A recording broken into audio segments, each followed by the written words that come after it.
Hello, welcome back to Strumpet Radio Hour. I am your one and only host, Susie.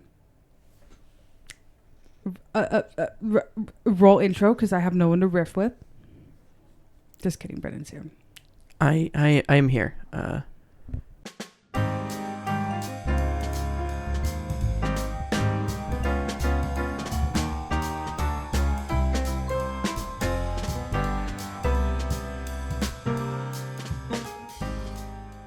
Hey guys, welcome back to the regular podcast with the regular amount of people that are always here in the podcast. It's just me and Brendan off camera. Brendan camera off camera. I mean, I can. Oh, there he is. Hey, On camera now. that's me. Brendan camera. Yeah. So, it's November. The election happens. It's devastating. Haven't been sleeping right. Haven't gotten a good night's sleep in a while. Don't think it's worth getting too into because I think everyone knows that it's bad that a fascist won. But, also important to continue building communities and working in local politics and all that good stuff. But for this very special episode, it is the month of November, which a lot of you guys probably don't realize this because you're ignorant. It's Diabetes Awareness Month. I'm aware. Thank you, Brendan. I'm glad you're aware. Yeah, I'm trying to think if there's anything else I needed to add to this intro before we kind of jump into my special presentation. I will say this much. This was a hard project for me to work on. I thought it'd be a quick hour. Thought I'd bust this thing out in an hour. And it took longer than that because I didn't. Okay, whatever. What is it? What is this project that you're talking about? It's a PowerPoint that I'm going to show you in a minute here. I'm prefacing this by saying that I made it with the intention to be funny, but also educational for the people in my life. It was supposed to be for my best friend and my boyfriend who both don't know the ins and outs of a certain disease, that I have. I figured it would be a good sort of educational content to put out there in the world. Maybe I pivot. Maybe I'm a diabetes educator. Because when I was initially in like end of high school, college, Alfie's here because he is an ally. Yeah, he is. I wanted to be a diabetes educator, and then I pivoted to being a burnout loser, jobless, unemployed, even though I have a degree individual. But yeah, I would say let's just jump into it, Brendan, if you wouldn't mind doing the honors. Yeah. Diabetes. Are you aware? Next slide. Don't you love when people say next slide? Okay, go ahead and click on that far left quadrant. Nick Jonas. Go ahead and click in the middle there for me. Justice Sonia Sotomayor. Miss America Vanessa Williams. What do they all have in common? Next slide, please. Well, they all have something in common with this gorgeous woman right here. And that is that they are all type 1 diabetics. Type 1 diabetics, okay? Diabetes Awareness Month encompasses awareness of a couple of different variants of said disease. Go ahead and head on over to that next slide. Well, confusingly, you're asking me what is diabetes? Yeah. What is diabetes? Brendan's always asking me that. What is it? Well, there's two different kinds. Okay. And they're confusingly both referred to as diabetes. There's also gestational diabetes that occurs during pregnancy sometimes. We're not going to get into that because I don't know. I don't know what's going on there. So there's type 1, which is what I have. General definition, lifelong condition where your pancreas makes little or no insulin. I think generally it just stops making insulin altogether. This is because your immune system is attacking you. It's attacking. It says stop. And you're like, literally, what the fuck? Why are you doing that? And it's just like, I don't know. Then there's type 2 diabetes, which you can develop. And it is a resistance to the insulin in your body. So your body makes insulin, your pancreas makes insulin, but then it just isn't getting absorbed, and like it's not properly processing the sugar in your blood. So yeah, I have type 1, and I'm sorry guys, my presentation skills are a little rusty, so maybe I'm reading off the slide, maybe I'm not, who knows. No hate to my type 2 heads out there. Your type 1 diabetics can also become a bit resistant to insulin.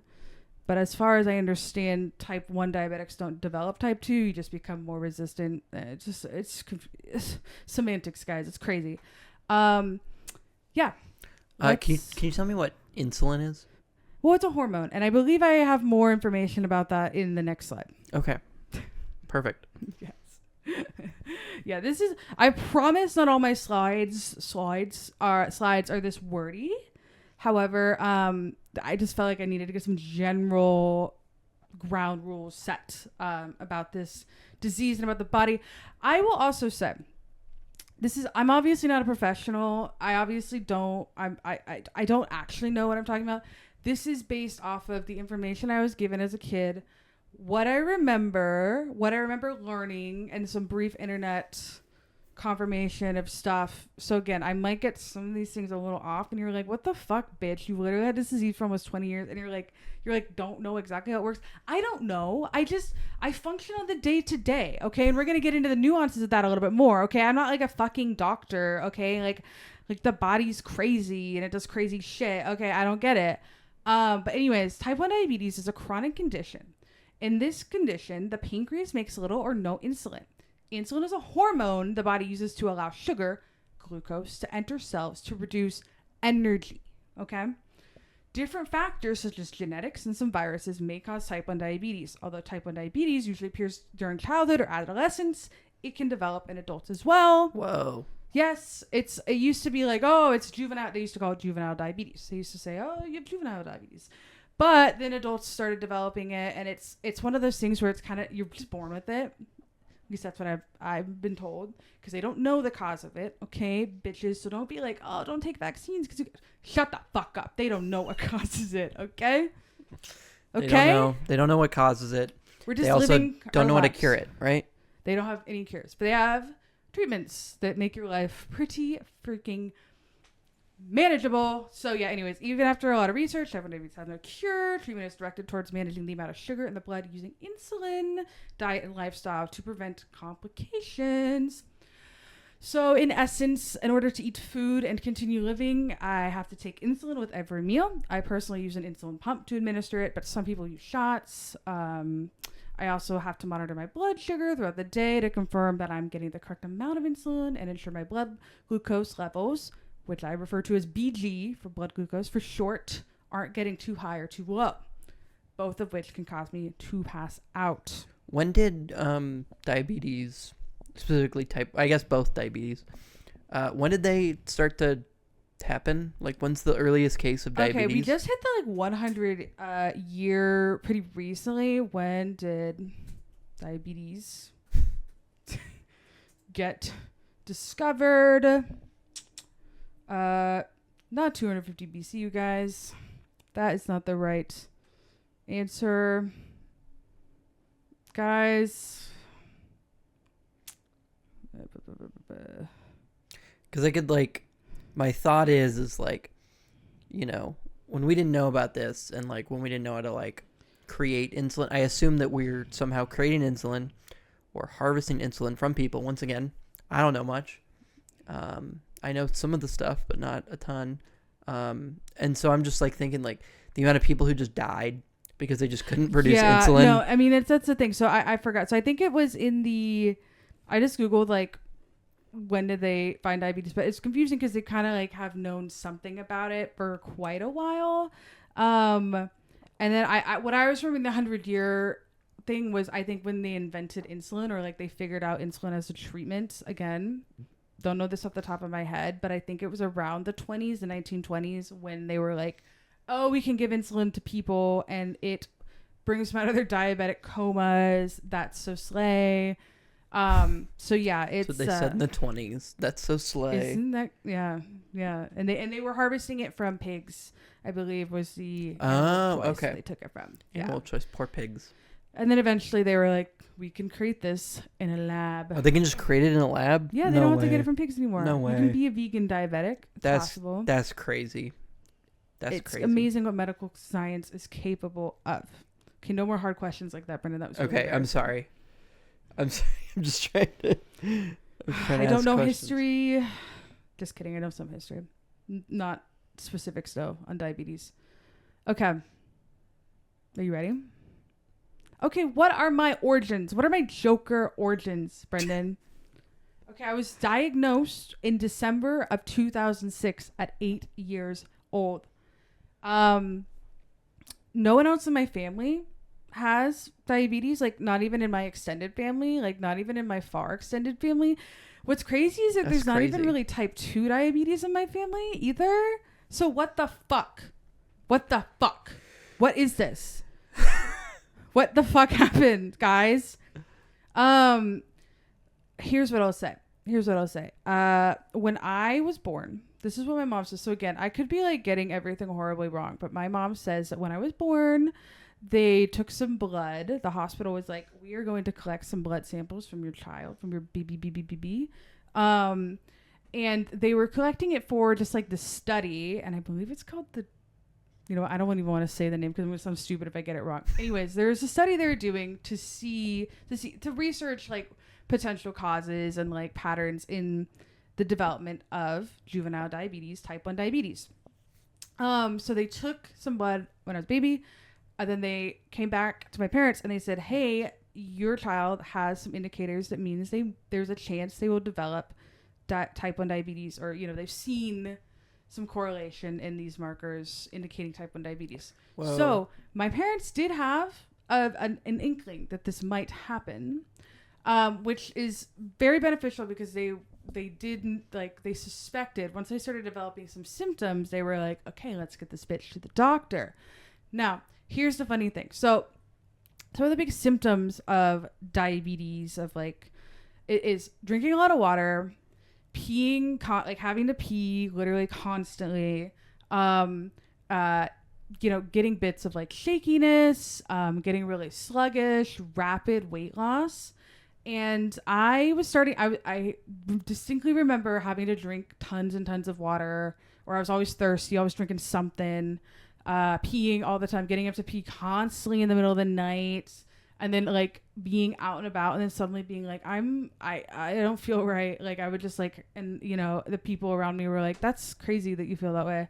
So yeah, and I remember this happening probably like right around Christmas, like November, Christmas of that year of when I was 8 years old. That's when I really started to notice it. And so, yeah, I remember going to the doctor with my mom, and they were just kind of like, it's probably not a huge deal. Like, probably these are fine. Like, literally, my doctor was like, I don't think she has diabetes. But we will do a blood test. We'll see what her sugar levels are. And then I think it was later that day, my parents say, hey, Susie, by the way, I was playing WoW with my good friend Bernice in that picture. I was playing WoW. My parents say, hey, Susie, we're going to have to go somewhere real quick. And I say, hey, Bernice, I gotta log off because my parents say we have to go somewhere. I log off. My parents say, okay, I don't want to freak you out, but we are going to the hospital. And I say, oh, okay, cool. So me and my parents drove off to the little hospital, and, they brought me in, and it was a long time ago. Obviously I was pretty young when it happened. So I don't remember all the details. I just remember peeing a lot, struggling to pee in a cup. They kept asking me to piss in cups. It's so hard to aim. I still can't. Like I can catch the urine in the cup, but it is getting all over my hand because the pee never comes out from where I think it will. And guys, that's really brave of me to admit. Okay, I don't exactly know. I think the urine stream manifests somewhere different every time. They say it comes out of your urethra, but like I don't understand why it's not in the place that it should be. You know what I mean? Anyway, so as a kid, I remember struggling to pee in a cup, getting my blood drawn like every 10 minutes, swear to God. And then the doctor's coming in and being like, you have type 1 diabetes, and that means you will have to take shots of insulin for the rest of your life. And I said, oh no, shot. Yeah, I mean, no kids want shots like, on the daily. It's so funny, like, because I mean, obviously, it's like so scary. Like, I'm like, whoa, hold up, shots? No thanks. And they were like, you're gonna get your first shot with dinner tonight. And I was like, okay. But yeah, then they moved me to a room because I stayed in the hospital for a couple of days. So keep in mind, this was right after Christmas. So we had Christmas, and then a few days later, I'm going to the hospital. Oh my God. And you couldn't play WoW for like several days? Well, I think at some point we did bring the laptop in so I could play WoW. Thank God. Let's go. But I will say I enjoyed the hospital stay. I was a little kid, and you know, the nurses were all very, very nice. They kept coming in. It was at the children's hospital, so just, I don't know. They did a great job making it not actually that traumatic. I think I insisted my mom stay there the whole time. Like, I think at one point my mom's like, I think I might go home and the nurses will take care of you. And I said, mommy, no, stay here, please. And she did. Shout out to my mom. She rocks. Shout out to Kathy. Yeah, and I think I was trying to remember if Bean actually visited me in the hospital. I don't think she visited me in the hospital. But here's the thing. I remember I think I was going to have to stay for like 4 nights. It was either 3 or 4 nights. But then that meant I was going to stay there on New Year's Eve. And I said, no. I want to go home for New Year's Eve. I want to party. Well, yeah, because my family always had a big ass party. And so thankfully my parents were able to swing it. They were like, okay, we can, you know, they said we can go home. And that picture right there is of that very night. That is New Year's Eve, December 31st, 2006. First night back from the hospital, and Bean was able to come over for a little sleepover. So that's us. You can see in that picture, I have my little wristband on. You do. That's my hospital wristband. That's what I got. And yeah, that was a good New Year's Eve. Crazy that I just, okay, bitch. Welcome to your lifelong fucking condition. All right. Have fucking fun. For real. But what I have to say, because I've been reflecting on this a lot recently. Right from the get-go, my doctors told me, they were like, this is a big thing. You're gonna have to deal with this for the rest of your life, but you can have a normal life. Okay, you can do everything that people normally would. You're just gonna have to do a little bit extra to make sure that you're able to. And I'm so glad they told me that, because I remember like that stuck with me for the rest of my life. Because, like, you know, understandably, my mom, a little bit hard for her to let her. I'm the youngest of 5, and I have a fucking disease. It could, if I eat a piece of cake and I don't take insulin for it, I die. What? That's stupid. You know, so my mom has a little bit of a hard time letting me maybe grow up and you know, do things on my own that may or may not be a little bit dangerous, because that's what life is. And but like having medical professionals that have like constantly reassured me that, like, really was pretty monumental for my development into like an independent person, and understanding that like having a disability and having a chronic condition, like, yeah, you're gonna have to advocate for yourself all the fucking time. Our country obviously hates disabled people and hates people with chronic conditions and all that shit, but like, you can still have a normal life. You just have to like work a little bit extra hard, and you have to kind of be willing to hold out for certain things. And obviously I'm very privileged. I have parents that had good insurance, so it wasn't actually too bad for me, and you know, like as a kid and into adulthood. But it was also really helpful to have so many people that like really did advocate and kind of like foundationally set me up for success and be like, you're going to be okay as long as you do these things. Now, it is still hard. It is still hard. And I think that sometimes I forget that I am doing a lot of extra work all the time to ensure that I am alive. So sometimes I'm like, why am I so sleepy? I'm just like a lazy, dumb bitch. Like, I don't do anything all day. And then it's like, well, to be fair, every time you eat anything or do any activity, you do have to kind of calculate to make sure you're not going to pass out and die. you know, when I drive places by myself, I have to make sure my blood sugar's not plummeting, and I'm not gonna like pass out and like turn into traffic. You know, like there's a lot of stuff I'm doing every day that I forget about. And a lot of people have something too that they have to worry about like that. So it's not like just my chip on my shoulder, but you know, it's like important to remember these things. And I struggle to remember that sometimes. And I hope you guys are remembering that too. That maybe you have something that's a little bit hard to deal with and you don't give yourself enough credit for it. Okay? Anyways, moving on. Those are my jorker origins. Those are your jorker. I'm jorking origins. it. I'm straight jorking it. Okay, go ahead. Next slide. Okay, we've discussed a little bit about where it comes from. We don't know actually where it comes from. Why I have it. We don't know why I have it. So we haven't discussed anything. But treatments. Okay, how do we treat this fucking disease ravaging my body? My terminal diabetes, as Bernice calls it. Well, type 1 diabetes is primarily treated with insulin, since those afflicted cannot make their own. Insulin is a hormone, by the way. We already discussed. I don't know why I included that. But your pancreas secretes it. Pancreas is a nasty looking organ. I looked up a diagram of the pancreas for this, and I was like,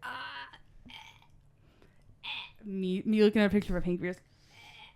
Yeah, which is the one that you don't need? Is it the pancreas or is it the liver? Brendan, literally this whole presentation is about why the pancreas is important. Okay, which one's the one that you don't need? Appendix. You can remove your appendix and you'll be fine. Appendix, one kidney. Yeah, you don't need the other kidney, just one. Just one.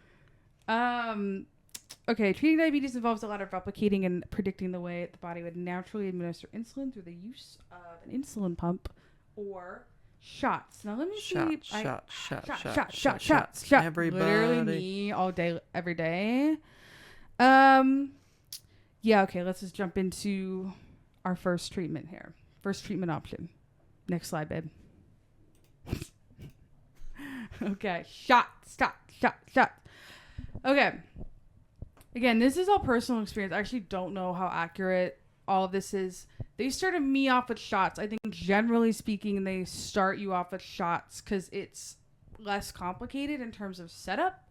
And the supplies are generally quite accessible through pretty much every insurance. Yeah, they seem pretty cheap. Yeah, it's pretty cheap. I mean, honestly, you're right. It's crazy how cheap it actually is to produce insulin and syringes. Like, and then how and then they say, it okay, is. that'll be $2,000, please. Okay, but the drawback with shots is that they don't offer a ton of control, and it's all manual. So it's like you give yourself a dose of, let's say, 5 units of insulin. Excuse me. And they and you say, okay, oh god, there's so many okay, guys, carb ratios, calculating carbs, we'll get into that later. But you say, I'm gonna take 5 units of insulin so I can eat my scrumptious sandwich, and then you give yourself those 5 units, and you're supposed to generally wait like 10 to 15 minutes after giving yourself insulin before you eat your meal. Maybe it might even be 20 to 30. I'm so fucked all the time that I don't really remember. So they're just like, hey, baby girl, can you please try to give yourself insulin a second before you start eating? And I'm like, no. But anyways, you give yourself 5 units with a shot. And then you say, oh, cool. My friend sent me a text. I'm going to read that text. And then that text is actually a link to a TikTok video. You watch a TikTok video, you're scrolling on TikTok. Oh, half an hour later, I'm like, oh, I got to go eat my sandwich. And then you're like, wait, did I give myself insulin? That can happen, right? Yeah. So they typically recommend that you have a little log. And they gave me a bunch of those when I was first diagnosed. You write down, you say, okay, I gave myself insulin then. You put the time, the amount of units, what your blood sugar level was, all that stuff. I'm lazy. Now, thankfully, my mom did this for me. God bless my mother. I don't even know how she did it. I cannot believe she had 5 children and then the last one was me. Personality wise, a nightmare. And then she has to fucking take care of me. Like, she's like, this bitch loves candy and now she's trying to eat it. It's gonna kill her. Oh my God. What the fuck? Okay. So my mom would usually do that, but that is just my example of like why shots are a little bit of a hassle, because you just have to make everything's done manually, and then obviously the calculations are all done manually for your, you have these things called carb ratios. So it's like the doctor will determine that, like, it seems like for this unit of insulin, like 1 unit of insulin covers like this many carbs. And so then there is, and it's kind of different for every person and kind of changes depending on your activity level and your age and all this shit. So it's like, okay, I can eat, like I need 1 unit of insulin for every 10 carbs. Then you gotta calculate the carbs in your scrumptious sandwich. And then you're like, okay. So again, all of that you have to do manually if you're using shots. The other interesting thing about shots is you generally need 2 kinds of insulin. I should have included a picture on the slide, but I forgot. Generally need 2 kinds of insulin. You need a long-acting insulin and a short-acting insulin. The long-acting is and again, I think it's different for every person maybe, but for me, I took 1 big shot of the long-acting insulin generally at the same time every day. And for me, it was always in the evening right before I went to bed. And that's supposed to help it sort of mimics the fact that your pancreas is always producing insulin. And so your liver releases sugar and, carbs, depending on the like mix of fat and everything. They can like kind of linger in your system too.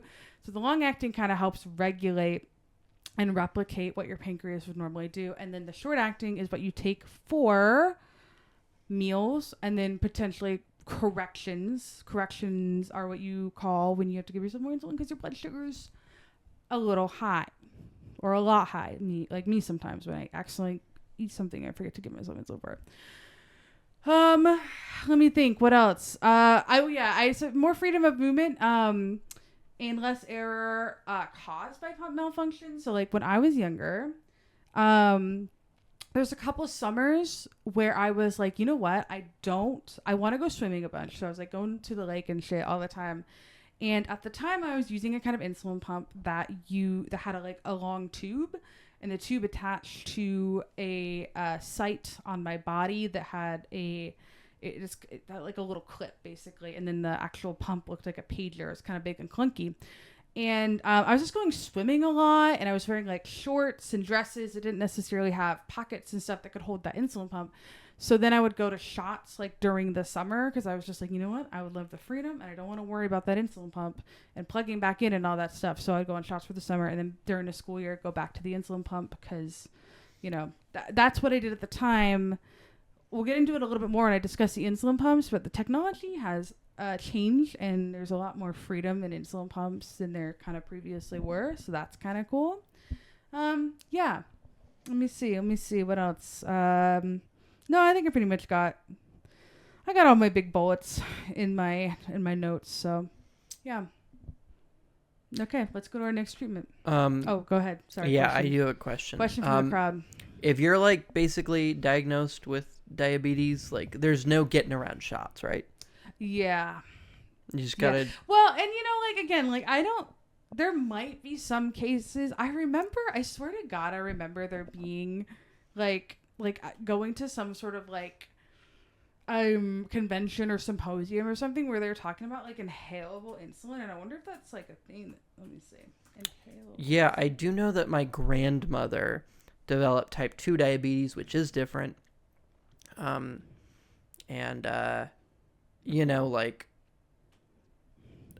takes a pill.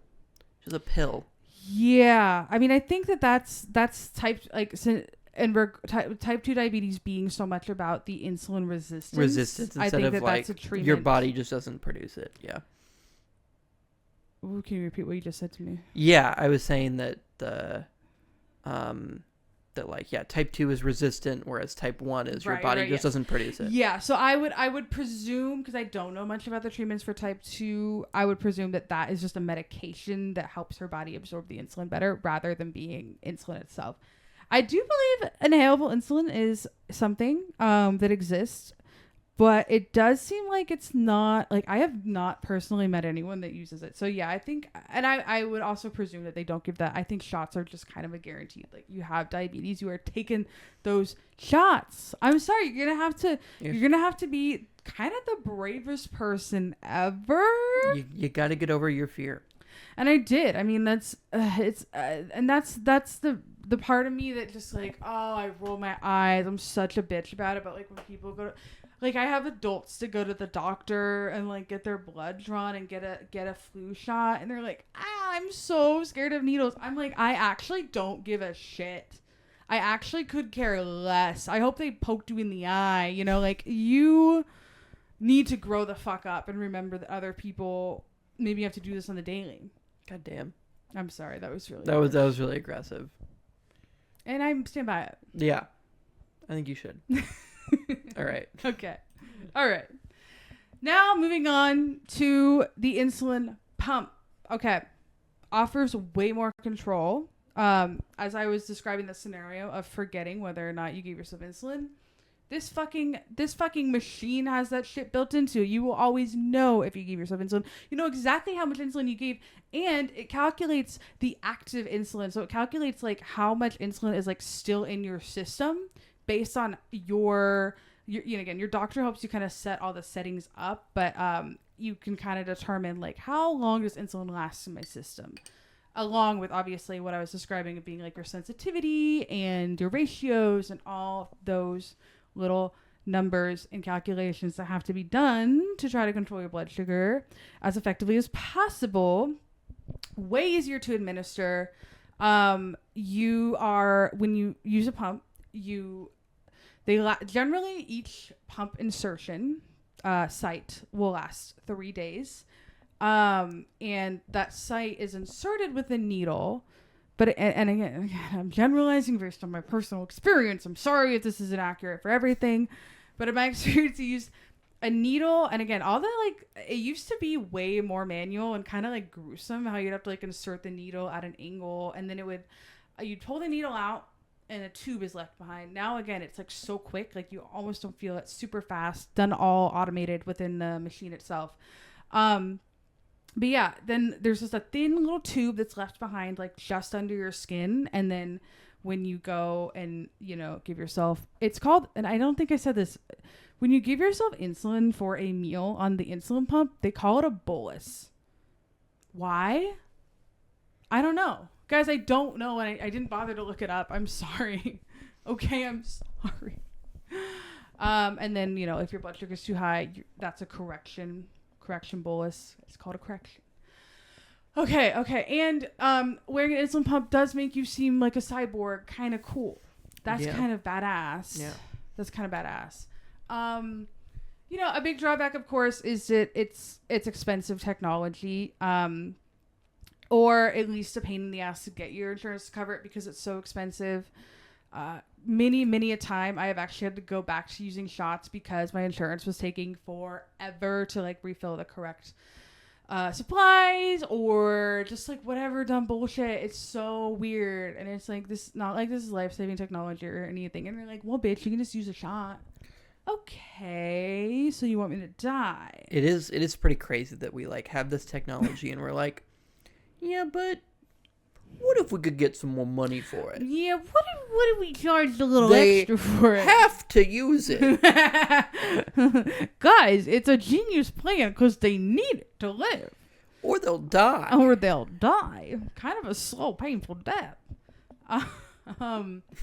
You know, I will also say that the technology for the insulin pump, it is quite good now. And I will say that they have recently made some pretty big strides with the technology to make it feel a lot more relevant to like our phones and stuff. Previously, like my insulin pumps for like the first 10 years or so of using it was it looks like a fucking pager from the 90s. Like the screen was like, it looks like a calculator screen, and like it had like a backlight that you could turn on if it was in the darkness, so you like, okay, I guess you can see the screen, but like it literally looked ancient. But it was like doing all these like really complex calculations, and Yeah, but like recently they really were like, okay, we're gonna do something radical. We're gonna give it like a touch screen, or not even all of them. Some of them have touch screens, and we're gonna give it a color screen too, so you can see differences and graphs and stuff. And it was like, damn, that's crazy. But yeah, so for a while it just felt a little outdated and weird looking and a little bit hard to navigate. They're still kind of hard to navigate, but they're a little bit easier now. Well, weren't they also saying that they're like in the near future they're going to be coming out with like an app too, so you can just like use your phone as yes. And so that is the thing. So I personally use the Omnipod, which is pictured there on the top. The Omnipod is pretty fucking rad because it's cordless. There's not a cord in sight. Just live it in the moment. Now the Omnipod comes like the reason it didn't need a cord is that like they managed to make the pump like the small little thing. You fill it up with the amount of insulin that you need for those 3 days, and then you would give yourself the boluses and corrections and set up all your settings on what they call a PDM, which is just the one I have is like it's in a shell of an Android phone. So I literally just carry 2 phones around. I think just like last month they released a new update. So finally I can control my pump from my phone. However, they wanted me to set up an account, so I forgot to do that, and so I'm still using 2 phones. Dude, I'm still using 2 phones. I'm still using 2 phones. Oh my god. I remember the issue with it being cordless and essentially a second phone is the amount of times that you would misplace it, and then you're like, shoot, I need this so I can give myself insulin right now, but I can't find it. Yeah. And then we would have to like retrace our steps. I would have to go out to the car and look for it. Eventually I was like, Susie, we got to get you something to fix this. Got me a little tile. And the solution, was a tile. And a bright case, because the original case came. It was just like black. It was just a black. So it just got lost in like every crevice imaginable. But now it's bright pink. Now it's hot pink, and I can ding it if I need to. That's why I knew Brendan really loved me, because he was like, I'm sick of this, and I'm buying this for you. It was very kind of him. No, it was insane. And I will say that that's like, if people wanted my opinion of the Omnipod versus the Medtronic, that would be my biggest thing is like, oh, you have to control it with this external device, which is very easy to misplace, which now they've kind of actually eliminated. So maybe the perfect machine. The other drawback of the Omnipod is honestly just how much insulin it holds. For a while I was using it, but it was not enough with the U100 insulin. Like I just used a little bit more than it would typically hold at the maximum amount, because it is a small little machine. But I was able to, with the help of my doctors and my care team, use an insulin that is U200, and that way it works for my personal needs a lot better. Does that just mean that it's like twice as potent? Yep. Okay.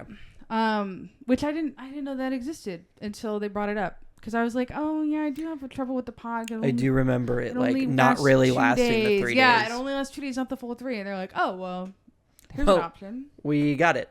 And I said, wow, that's awesome. Okay, what is again the other detail? Again, this is just me oversharing, but I think this is good because you guys need to know this. So previously, I was using a Medtronic pump. I don't remember the specific model that was the last model I was using, but I used it for many years. Like the first pump I got, I was 10 years old, so it must have been like 2008, and it was a Medtronic Mini-Med. And it worked well. It had a tube, and it was fine. Like it was pretty reliable, but there's still some issues that came up with it every now and then.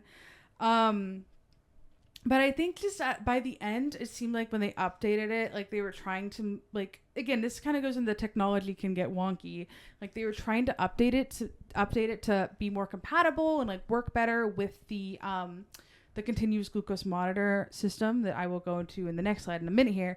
But it just seemed like as they were doing that, it became harder and harder to use and just more frustrating to use. And I just remember like my site getting accidentally pulled out and just like losing it. And I was like, I can't do this anymore. I need to use something else. And so I switched over to the Omnipod, and, the Omnipod had its issues, but overall I'm quite content with it. Yeah. I think that the big thing with the Omnipod at the moment, is that sometimes it will just get accidentally pulled out. Yeah. I mean, I think that's just what an issue with the pump is. Yep. I think that's a pump issue.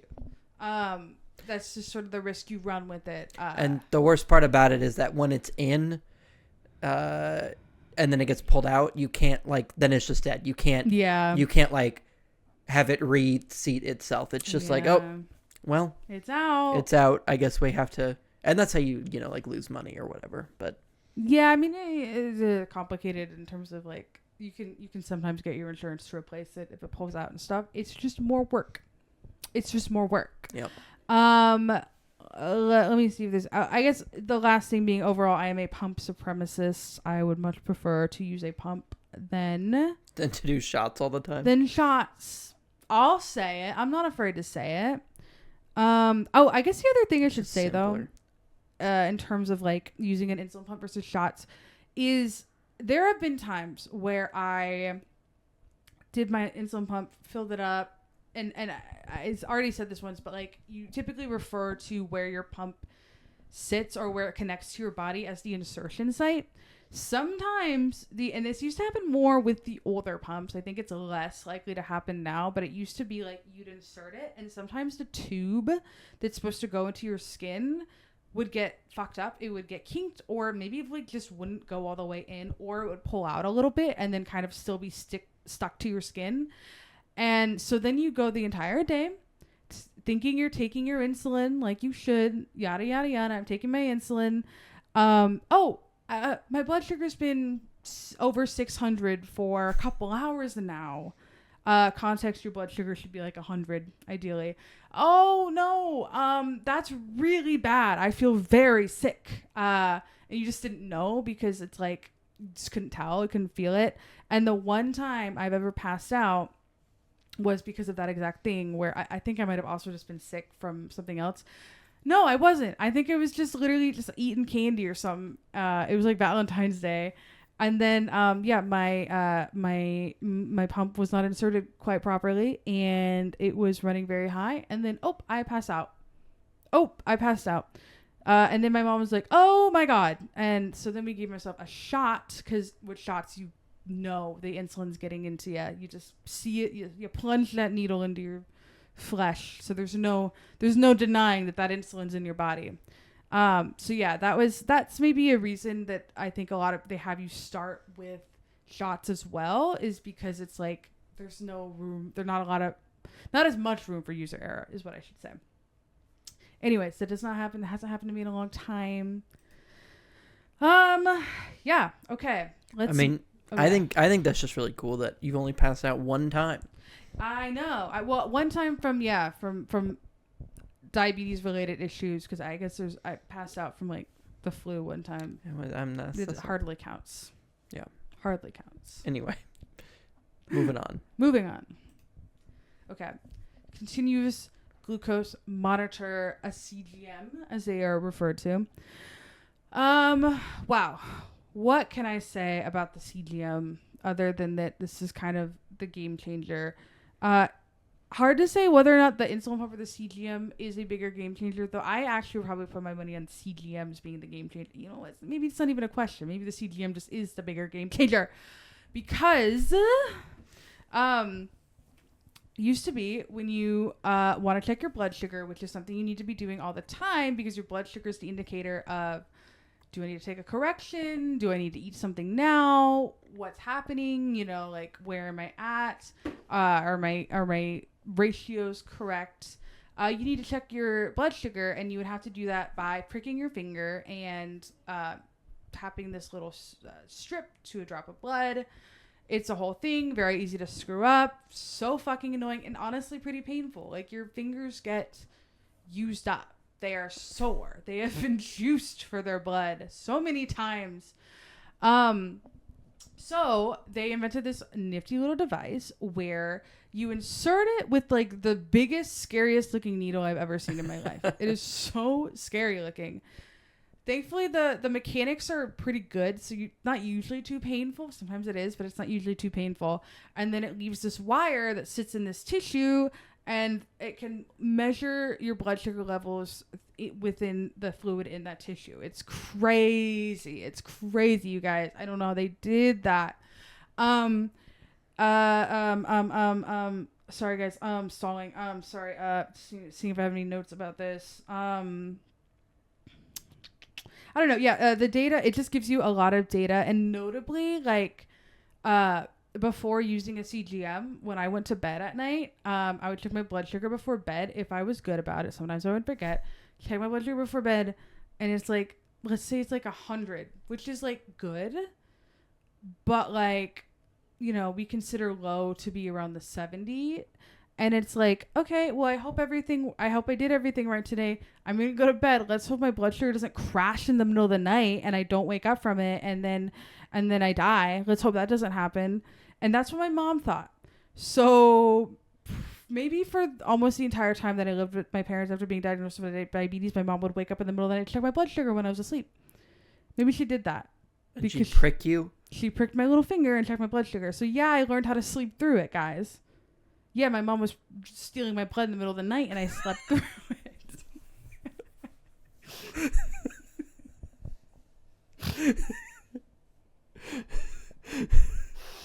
a little blood goblin coming in. Okay, that's my mom. High-key, the blood goblin.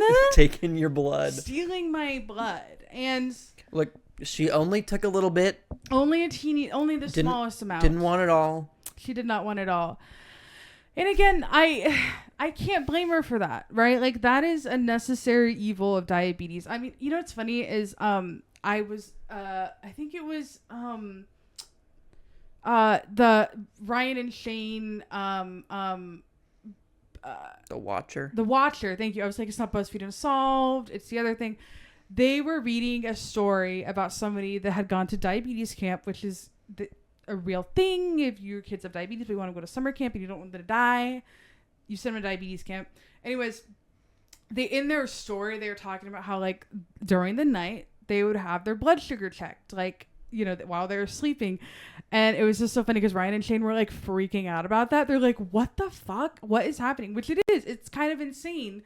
But it's just like the necessary evil of this condition, and specifically of like little kids. Because like kids, they're doing shit all the time. They're eating, like, you don't know. And you know, generally you can tell. And I always wake up when I have low blood sugar or high blood sugar. Like, my body wakes me up. But like, what if it doesn't? You know, and if that is the one time it doesn't, then again, you might die. So I do not blame my mom. I appreciate that she was keeping me alive, but it is kind of crazy. And then as I got older, it got more and more uncomfortable to be like a 17-year-old and be like, hey, Mom, would love if you didn't come into my room in the middle of the night to check my blood sugar. And she's like, I wanted to. It's fun. That's what she'd say. That's not what she said. But yeah, so the CGM, it eliminated that, honestly. And I started wearing one when I was about 14, I think. So I actually don't think my mom was usually checking my blood sugar too much in the middle of the night after that. Though I will say that they used to say not to rely on the CGM for your actual blood glucose readings. They would say that you use it as like an indicator if something's like, if you're spiking or crashing, and then you check your finger. So that is why my mom would still check my blood sugar on occasion when I was like a legal adult living at home. But now, if I'm not mistaken, I could just be lying to make myself feel better, but I believe that they have confirmed that, like, yeah, this is a blood sugar reading. This counts. You can make decisions based on, like, dosing decisions based off of it. And actually a lot of my understanding is that the Medtronic, actually, obviously you can make dosing decisions based off of it, because the other thing that I was going to discuss is that the technology is really cool because you actually combine your continuous glucose monitors with your insulin pump. They can talk to each other now, and it'll adjust your basal rates. I don't know if I've mentioned that word. They refer to the amount of insulin that you're receiving, like oh my god, you guys, I forgot that there was this whole other component that I forgot to mention. Guys, I'm so sorry. This is just guys, I have ADHD just like everyone else in this world, and I forgot to mention something important. So remember how when I was talking about shots, I was saying you take a long-acting and a short-acting insulin, right? To kind of like mimic your body's natural patterns. Yes. Well, with the insulin pump, you just use the long-acting insulin because your pump can dose small amounts of that short-acting insulin, like every hour, basically, or even I might even be more than every hour. I don't remember exactly, but so instead of having to rely on a long-acting insulin, your pump's just like beep, beep, beep, beep, beep. Even when you're snoozing, it's giving you that little drop of insulin to make sure that your blood sugar doesn't just spike due to the sugar that your liver decides to release or something like that. But with the CGM technology combined with like an insulin pump that they connect and they can like work together, your insulin pump can adjust the level, your basal rate, which is the drops of insulin that's just getting delivered to you constantly. It'll adjust it to be higher or lower based off of your blood sugar levels and like whether or not it's spiking or dropping.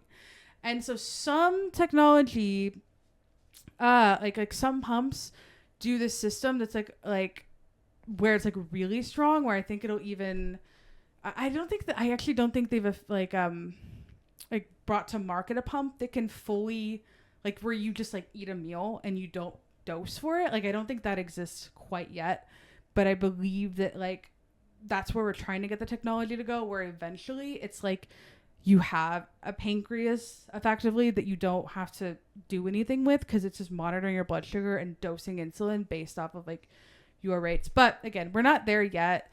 The synthetic insulin, like I believe it's just because like the insulin that your pancreas produces works very fast, and it's just so like I mean, not everyone, you know, nuance, but like it's hard to mimic that with dosing insulin from external sources. But yeah, pretty cool stuff. I mean, considering how technology is ruining our lives in basically every conceivable way, this medical technology is like actually making my life a lot easier. Now, big drawback, it's fucking expensive. Like literally, like my insurance covers everything pretty well, but every fucking time I go to pick up my month's supply of Dexcoms, it's $160. Every time. And every fucking time the pharmacist is like, that's pretty high. Like your copay is high. And I'm like, yes, bitch, I know. I live with this. What am I supposed to do? And they don't have an answer for me. It's crazy. They don't have an answer for me. But it's worth it. I mean, I'm sorry, haters. It's worth it. I'm sorry, haters. It's worth it. I like the fact that you use this, and now this is like a reasonable piece of technology, because oh my God, this is just me complaining about stuff that doesn't really matter, but I always thought it was a little gross. When you were using the strips and you'd prick yourself. Oh, okay. Ableist much? And then you would put the little strip in the machine, and then somehow those strips, they never made it into the trash. Well, I will say this. I just put it back in the pack because the trash was a little too far away. Sorry, back in my case. So I do love that you thought it was so gross. You're always like... So that I would wake up and there were like strips all over the bed. Because I spilled my case full of those old strips all over the bed in the middle of the night. Some of them are like attached to like my back. And I'm like, oh. Ew. And it's, it's not the most sanitary, because it is just whatever. Old dried blood in there. My blood's great. My blood's fine, I don't I know. want your blood everywhere. It's valid. It's so funny and like a little hurtful you'd say that, but like I understand. Like I get it. I get it. I'm trying to think if there's anything else I need or I should mention on this. The CGM is cool because it alerts. It makes these. I mean, it's cool and terrifying because it makes these like insanely loud alerts. Okay. Also, I guess I didn't describe the CGM at all. So like, the wire connects to this tiny little thing, like that little gray thing in that image there. It looks like a little like microchip or something. Like it. That lasts for 3 months, I think, and then each of the sites, the like sensor sites that it connects to, lasts 10 days. And then that talks to my phone, and my phone is how I look at the actual readings. And yeah, when my blood sugar is like dropping or rising, it goes beep, beep, beep, beep, beep, beep. And if it's like rapidly dropping, it screams at you. I assume it's just to like wake you up. No, right? yeah, it's designed to like wake you up like an emergency, because it is. I mean, to be fair, you could die. You could die. It's important. So yeah, that's just like the cross I have to bear. Sometimes I wake up to a scary alarm in the middle of the night and I have to drink a juice box. Sometimes I have to do that, and it's hard. Okay, let's move on. So, what does this mean to the people who love me but do not know much about my care? Okay.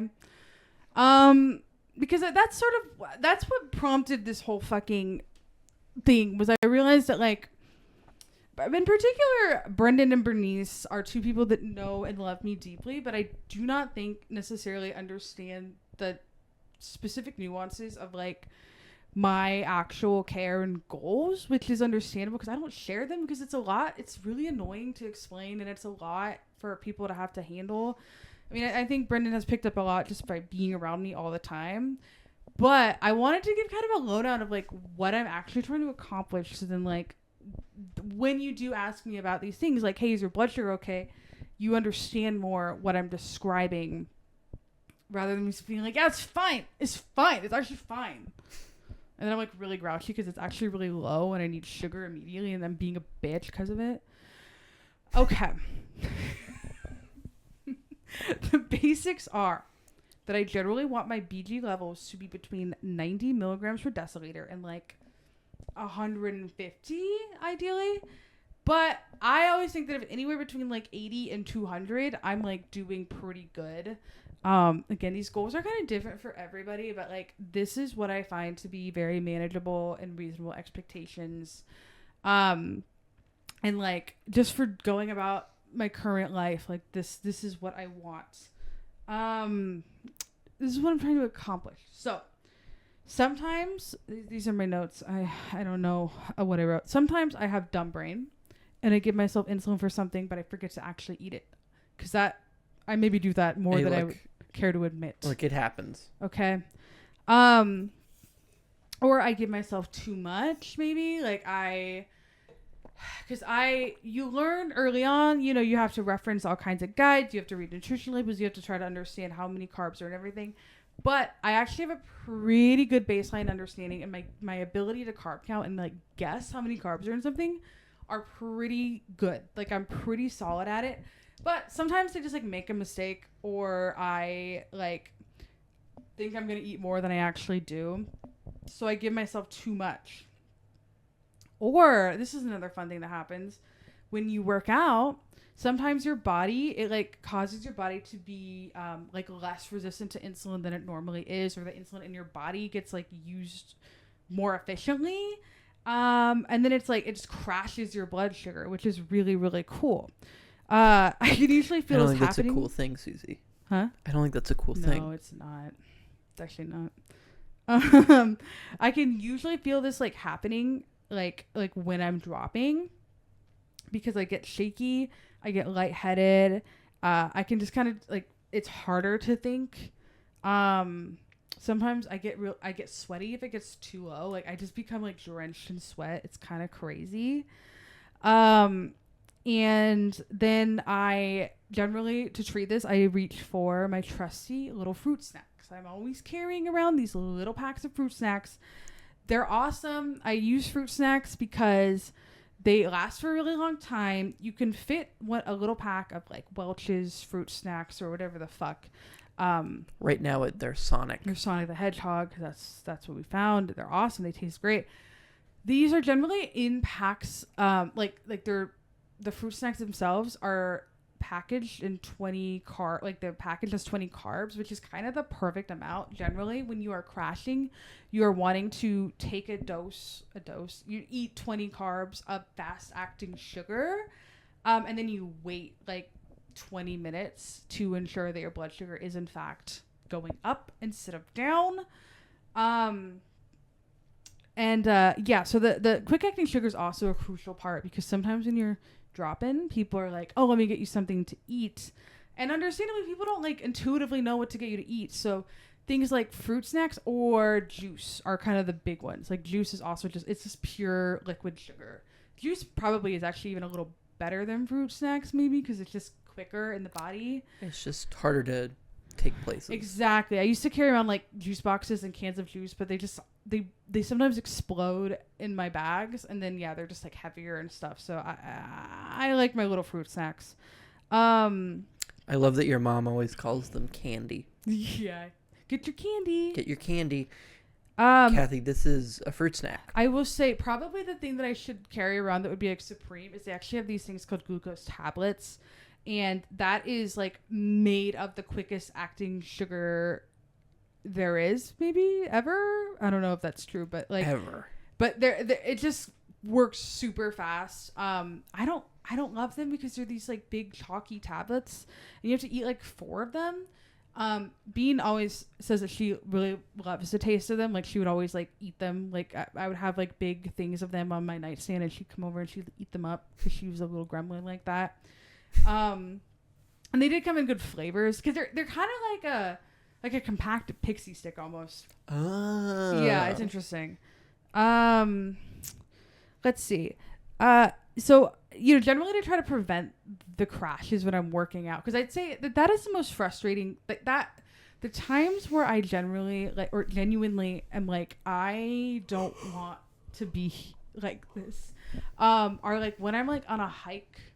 Or I'm doing some like group activity. Maybe we're playing a little pickup like frisbee or kickball or something. And I'm exercising and my blood sugar was fine. And then it just like crashes. And I'm like, good. I love having to sit down and eat my little snacks. Especially because like I'm kind of a bigger girl. And a lot of times I'm like hanging out with people that are maybe kind of skinny. Maybe they're like skinny little bitches. And then I'm like the fat girl that has to sit down, and I'm like, guys, I have to sit down, my blood sugar is crash, and I have to eat my fruit snacks, and I have to sit here for 20 minutes before we can move on in our hike. And obviously, like, being fat is like slay. Like, I actually love myself a lot. But like, there's a very deep vulnerability of like being like, my body is malfunctioning.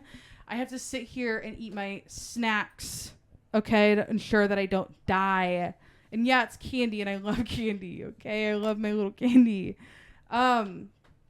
So, yeah, that's a little annoying. Also, if I'm being proactive about a blood sugar crash, it's usually a good idea to eat some protein and fat along with the sugar, or like right after your blood sugar starts to go back up, to try to prevent like a spike, like another spike and then crash, because that's something that can happen. Because it's like your blood sugar's dropping because you maybe had too much insulin in your system and then worked out or whatever. It's like, so then you eat a bunch of sugar and then your blood sugar maybe spikes high, but then you correct it and then it spikes, or it drops back, it crashes. So it's like a good idea to eat something with protein and fat to kind of help even out and like slow the absorption of the sugar. And I don't know the exact science behind it. But so it's like maybe like generally it's something like maybe like beef jerky or a PB&J. Now PB&Js can get a little complicated because they have a decent amount of carbs in them themselves. Again, we can get into that later. Or just like a protein bar is another good thing to eat, especially if you're on a hike. If I'm on a hike, okay guys, here's what you do. If I'm on a hike with you, first of all, why did I agree to that? That was stupid of me. But we're walking and I say, oh guys, my blood sugar dropped. Give me some fruit snacks. Let me sit down for 20 minutes, okay? And that's a grueling amount of time. It is hard. Like, I hate it. I always I'll wait 10 minutes. And I'm like, guys, I'm good to go. But I get up. It crashes again. Oh, it's so annoying. 20 minutes is a long-ass time. Make me wait 20 minutes. And then after that 20 minutes, give me a little protein bar. And then we can keep walking. Okay, that's probably the best course of action. Hey, look, we're in nature. I say let's sit. Let's sit and enjoy the view. Let's listen to the birds. Love a Look, bird there's call. a black-capped chickadee there. Listen to him. I also have hearing loss, so I can't hear it. Look, there's a marmot. Aw, so cute. Little guy. Yeah, no, Brendan's always really good. Brendan always makes me feel not bad when I have to sit down and stop. And honestly, no one ever has. People are generally so sweet. They care about me deeply and want to make sure I am fine. It's just that thing where when you're crashing, your brain's already like freaking out, and then it's like, I don't know how to explain to you guys what's happening. Yeah. So that's kind of like the basic, like, that's me describing a scenario that has happened many a time. What I will also say, though, because let's get into the nitty-gritty. Let's get into the emergency scenarios. So this has never happened to me, as I discussed earlier. But if my blood sugar got too low and I fainted, Susie passed out. The protocol is to call 911. This bitch passed out. And then that's what I say to the operator. Yeah, this pink bitch passed out.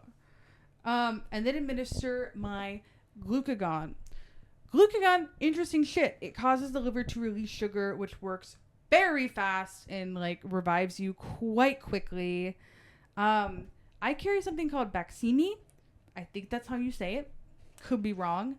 This stuff is administered via the nostril.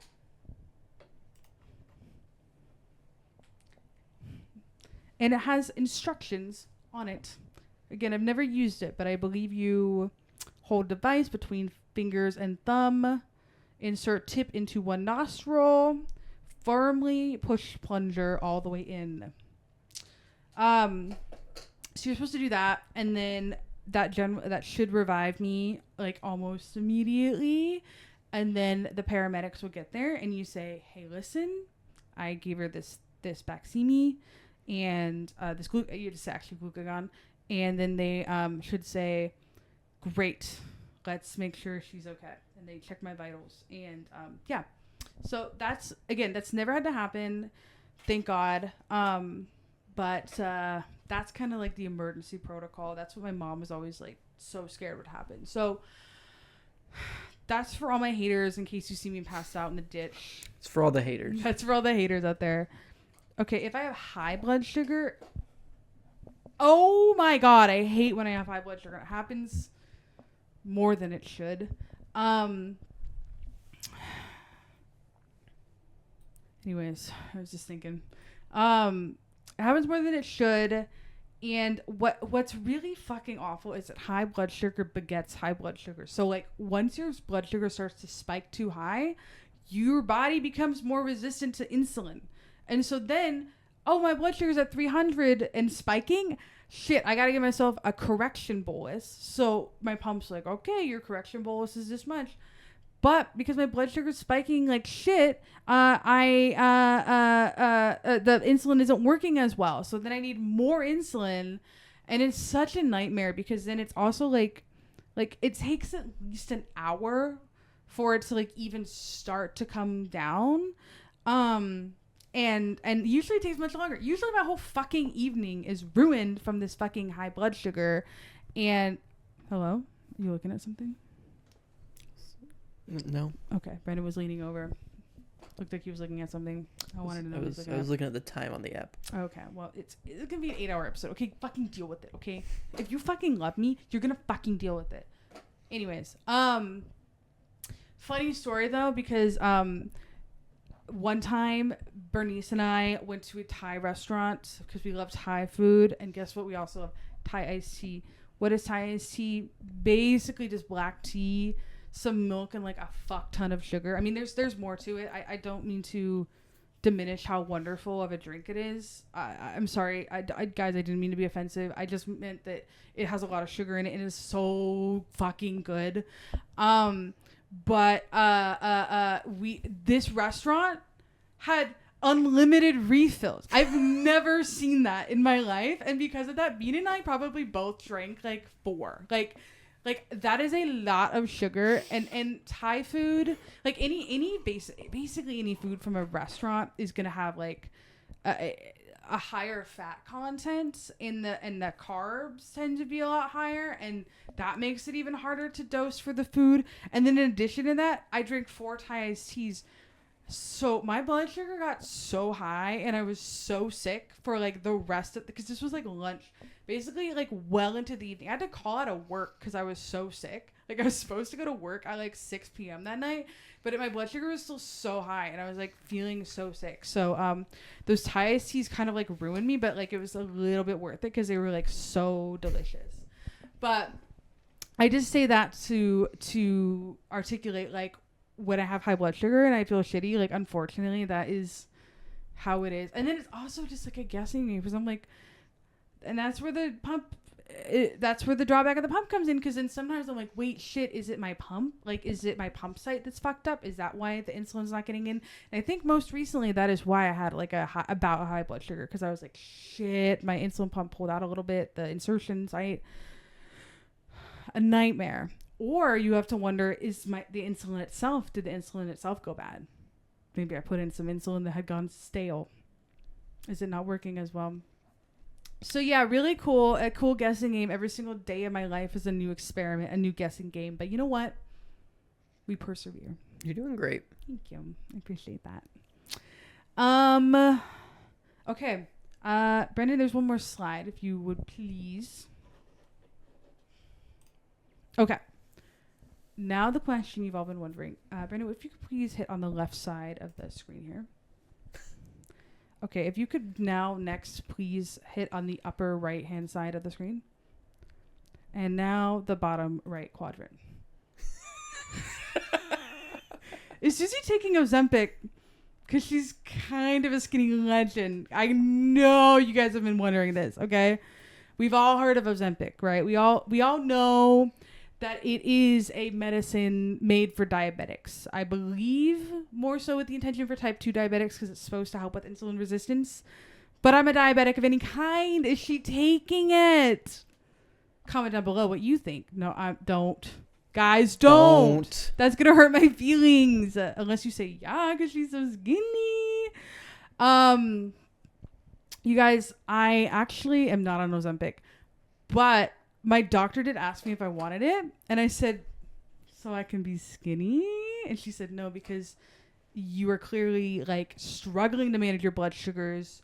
You seem like you're developing a little bit of insulin resistance. That was so scary. I like went in my car and I cried. I was like, ah! Guess what, guys? It's actually because I was working for a literal fascist. She was horrible. Going to work made me want to die. I didn't have enough time to take care of myself. I wasn't making enough money to like buy good food or a gym membership, even though I was selling fitness equipment. What the fuck? So I quit that job. And then guess what? My managing of my blood sugars got a lot better almost immediately. I can go for a little walk. I can spend time cooking a complete meal. I can dose my insulin at a proper time. It's amazing. It's amazing what being stressed and working for a bad person will do to the body.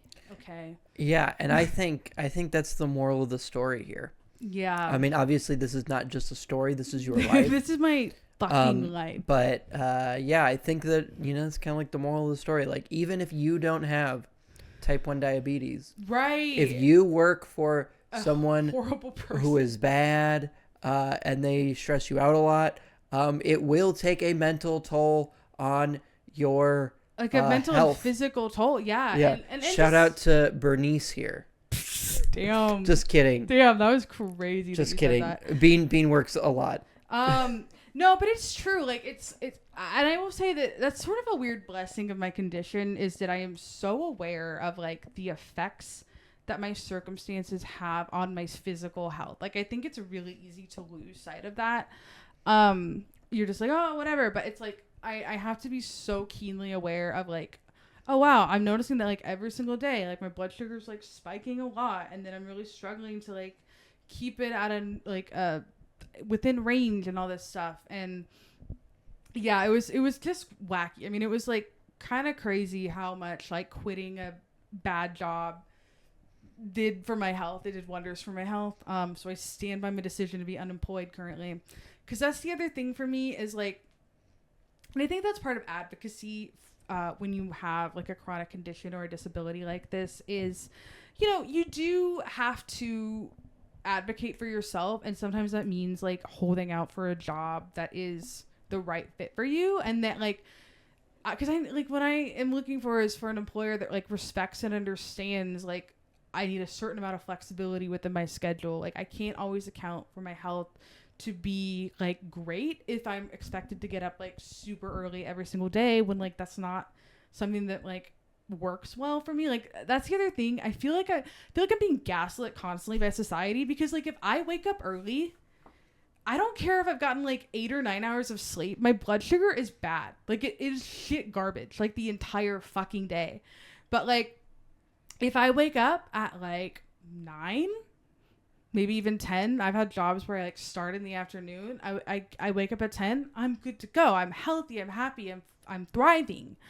And like fucking morning people that somehow every employer is a morning person. They're like, you are so lazy. You need to be coming in at 8 a.m. And I'm like, that's crazy that you think that. That's crazy that you think that.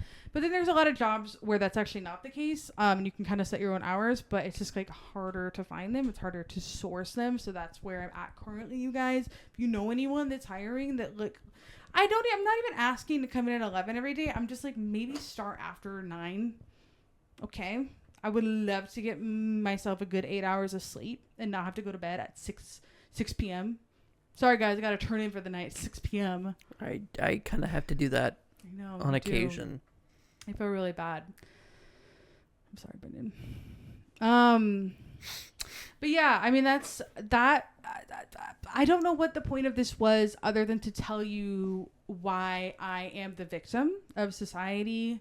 You should all feel bad for... Just kidding, you guys. Just kidding. I have immense privilege. I'm immensely privileged in my life. This is more so for Bernice and Brendan to understand a little bit more about the nuances of my health and my care. Also, I will say I deeply enjoy diabetic content. Like, I forget how nice it is to have a little bit of representation. Like, I stumble across, like, a TikTok account with, like, a diabetic influencer that was talking about their care, and I was like, I feel seen. So I was like, that'd be kind of fun if I could be that for somebody else. I did want to do a little bit of show and tell, too, because I talked about a lot of stuff and didn't have any physical examples up while I was talking. But I just want to show, this is my Omnipod. I mean, it's like in the package because I didn't want to like ruin the package. This is the Omnipod site and the like little syringe that you use to fill it up. This is the Dexcom sensor that you use to insert the sensor, which is a continuous glucose monitor. It has a big honking needle within this little contraption, this insertion contraption. And it just like... Yeah, then it immediately pulls it back out, which is awesome. Here is a syringe, one of the syringes that I discussed. It's so small. I'm sorry, guys. I'm sorry I'm from the camera. This is the glucagon Baqsimi thing, nostril thing. This is an insulin pen. Sometimes people... So you like write with insulin? You write your checks. You can screw on a needle tip to this and then just like you twist it and then you dose it.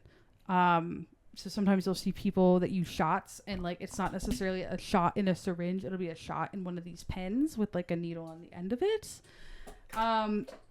This is my little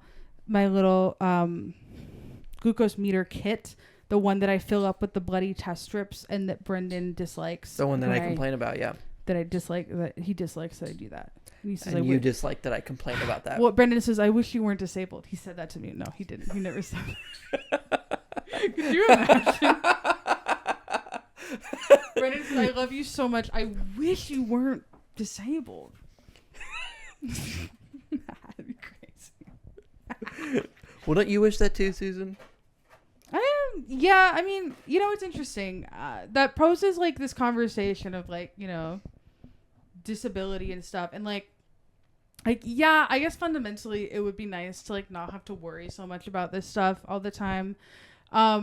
It is such a big part of my life, and I've had it for so long that I'm like, like it's sometimes there'll be news about like it's so every day of my life people are like, they're working on a cure for diabetes. I don't care. Work on something else. Like work on something that actually needs to be cured, because we need better healthcare in this country, which given the circumstances, we need better healthcare, I think, is the biggest thing there is, because like if everyone could just get their insulin and get their little insulin pumps or whatever they choose to use, and it wouldn't cost anything, you could just go about your life and like hardly have to struggle.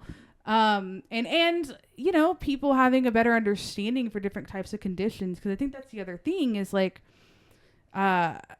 with disabilities of all kinds, like we just need to have like grace and empathy for each other and be like, yeah, this thing might be harder for somebody, so they have to use certain technology or certain devices or have more time for certain things. We're very quick to just like judge people for things that we don't fully understand, which obviously I do all the time too, because I'm a judgmental bitch. So this is also me looking in the mirror at myself. Yeah, so I don't know. I always say like, yeah, it would be nice if I didn't have diabetes, but also it also shaped who I am as a person, I think, in a lot of ways. So it's kind of weird to be like, who would I be? Because I needed to be humbled. I mean, I when you think about it, like God needed to humble me, because like, what would have happened otherwise? Who knows? And yeah, I think that maybe we don't need to worry too much about a cure for diabetes. Maybe we work on other diseases that are actually terminal. I really deeply appreciate though the people that have discovered technologies and treatments that have helped immensely with my quality of living. I am very lucky because my quality of life is quite good, even though I live in America.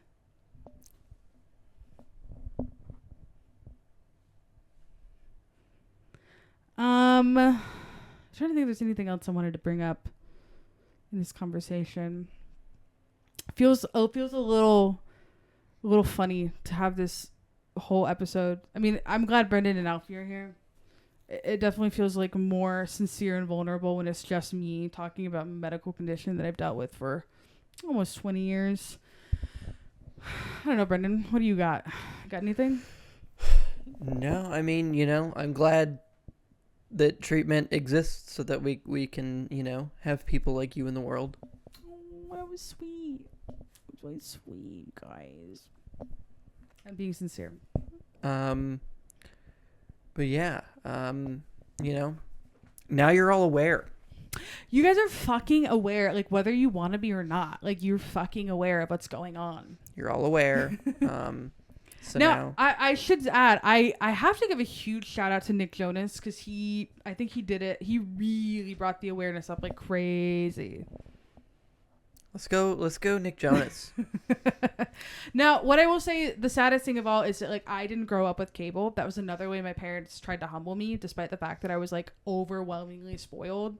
Sorry, that's not like a dig at my parents. My parents are wonderful people. But I was like really spoiled, and so they said, you know what, let's make sure our kids don't have cable TV. So we had basic cable, but I did not. You didn't grow up with Nick Jonas. I didn't grow up with Nick Jonas, and I feel a little hurt because I think he was diagnosed very, very close to when I was diagnosed. So like we could have like been on our journey together, and like maybe we could have fallen in love or something. Like maybe like he'd be my husband, and like we understand each other because we have the same disease and stuff. But like that didn't happen, and that's okay. I'm just kidding, Brendan. I love you so much. I love you.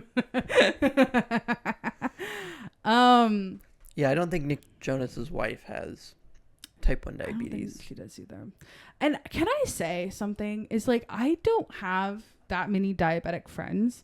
It's kind of weird. Like in high school, I remember that there was like this girl that was in some classes with me, And she had diabetes. And how long has this episode been already, Brendan? Before I go on another tangent. Quite long. Okay. What? Do you know how long? Or you're not able to tell? That's fine if not. An hour and 24 minutes. Okay, kind of a sleigh, actually. We're just going to keep going. Continue. Okay. No, I was just thinking about like how in high school I had some classes with this girl, and so one of the things that happened when I got my CGM in high school is like we didn't know, like my mom and I had set it up, but we didn't know the exact settings, and like I didn't know what the alarm sounded like. So I have this CGM, and at the time it's like this little iPod looking device, and it starts like beeping, like period, like beep beep, like every like 5 to 10 minutes. It starts doing that in class. Didn't know that was coming from me. So in my entire like in my Spanish class, I think it like happened maybe halfway through the class, like everyone was like looking for the source of this beeping. And then maybe like 15 minutes into everyone looking for the source of beeping, I realized that's coming from me. That's coming from my bag. And nobody could figure out where the beeping was coming from. I was too ashamed to be like, sorry guys, that's me. Because I think I also like didn't hear it because I have hearing loss is my other cross to bear. Mild hearing loss, but so I like didn't hear it at first either. And then I was like, oh my God, that's coming from me. And I was like too embarrassed to say anything. And I don't really remember what I did. I just know for half an hour, people were like, where is that coming from? What is that? And I'm like, that's my machine. Okay. So then cut to like the next year, I have another class, and there's this bitch in the class, and she apparently is also a diabetic, and like I think it's sort of a similar thing happened where my thing was beeping, and then I think she like asked, she's like, is that your CGM, is it beeping? And I was like, oh my God, it is, thank you. I'm like, how'd you know? And then she like didn't even say anything. She just looked at me, she's like, and then I think later on there was like at the nurse's office or something, there was like, I think we all kept our supplies in a similar area. And then I like noticed her name, and I was like, oh, this bitch also has the condition, but she didn't say anything to me, and she didn't want to be my friend. So what's that about? We could have bonded deeply over our shared affliction, our shared pain, but she didn't want to be my friend. Whatever, bitch. Okay, whatever. I'm not going to say her name, but I remember your name. And then I did make some friends when I worked as a camp counselor at diabetes camp. But then I embarrassed myself at camp and I never wanted to go back again. So I didn't. And also it was just kind of exhausting. Like it was a lot of work for no money. But we did get free insulin. So that was kind of cool. And I still follow them on Instagram. So like I have some cool diabetic friends on Instagram. But yeah, just not a lot of people in my life that have diabetes, which is unfortunate. But all my love to the diabetics, including every kind of diabetic there is. My type 2s, love ya. I wish I could have gone into the nuances of type 2 diabetes because there is some interesting stuff about that they didn't discuss a ton about. But I love ya. We suffer together, and this month is about us. Yeah. Move aside, pilgrims. Yeah. Step aside, genocidal maniacs. This month's about us.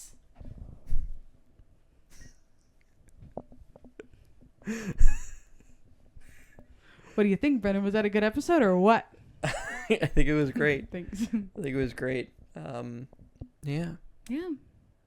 Thanks for being so supportive. I know it's like hard because I'm already kind of like baseline like insane, and then just like the fact that my hormones are like dependent on my ability to remember whether or not I like need to take them and stuff is like crazy.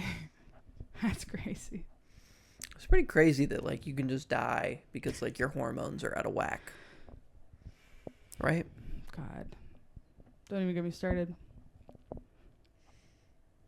Well, I think that's it. Yeah. Well, now you know. Now we know. And you're aware. Now you're aware. And you'll be able to, next time you see a diabetic on the street, you'll be like, I know all about your life. You say, I know everything, and then it's actually all wrong because, like, every person has, like, a different treatment plan, and, like, what I described isn't, like, relevant to them. No, I'm just kidding. That's not going to happen. Now you know a little bit more. You know. Yeah. See you in the next one.